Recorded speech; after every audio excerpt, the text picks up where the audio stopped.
How can I grow my heart-centered business when no one is buying?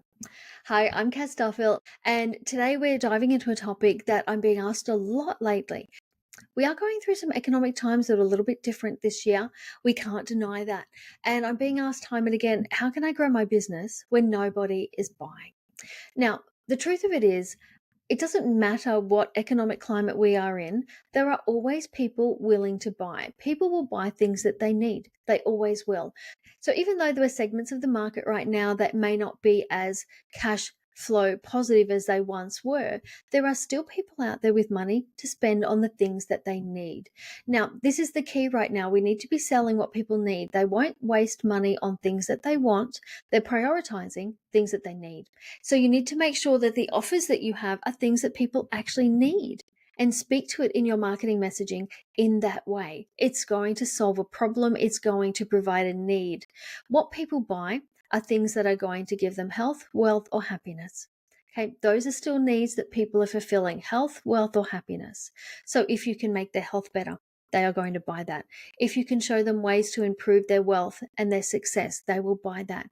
And things that are going to improve their quality of life by improving their happiness, people are still buying that as well. So how can I grow when nobody's buying? If no one is buying right now and you're struggling for clients, you need to come back and ask yourself why. There are always people out there willing to spend money on the things that they find important.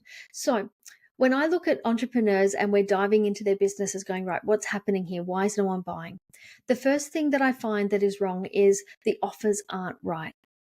You've probably heard me say, if you've been on my channel for a while, that people don't buy an hour of time with a practitioner, a therapist, a coach. No one is scrolling their social media thinking, gee, it'd be really great to buy an hour of time with a nutritionist this week. No one's thinking that. But in the back of their mind, when they are scrolling things like social media, they're in the back of their mind, their problem's there, and they're thinking, gee, it'd be really great if I could deal with this problem I have. Wouldn't it be great if there was a solution for this thing that I'm dealing with? So we need to speak to that. So you need to make sure in this market that you are speaking to the offer, speaking to the solution, not just offering consultations, appointments, or sessions. Okay, we need to tell them what they're buying and the outcome they're going to get. People are looking for results.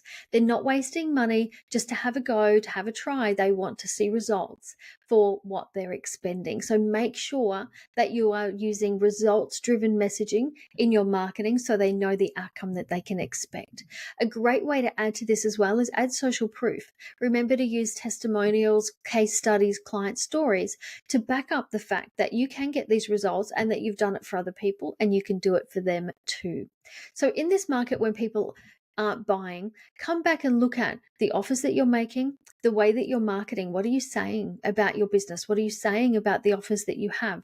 Is it written in a way that is making sense to your ideal clients?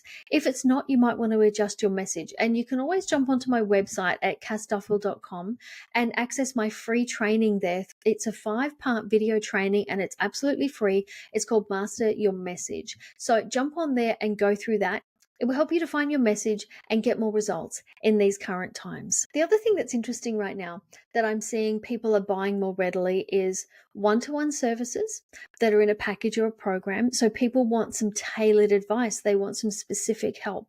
So make sure that you are including those ways, even if you are selling programs, DIY, etc. How can you be offering support? How can you make sure that they get the tailoring that they need to get some outcomes? Those are selling right now.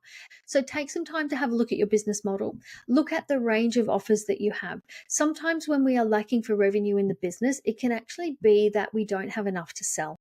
So think about what your ideal client is trying to achieve and how can you provide it. Not everybody is going to want to buy a one-on-one session. Not everybody is going to want to buy a package of appointments.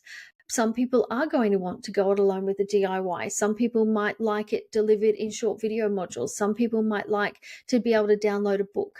So think about the right way for your client to consume that solution. How do they need it delivered? And perhaps you can look at doing that as well, offering it in different ways that might meet different needs.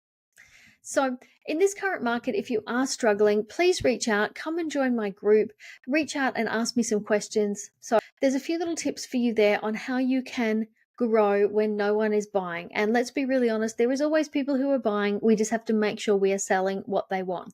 If we are selling apples and they want oranges, well, my friend, you are never going to sell anything. So make sure your offer is meeting their need, and I guarantee you'll start to see your sales improve. Thanks for being here. Thanks for being part of the channel. Make sure you subscribe, and I look forward to seeing you in the next video.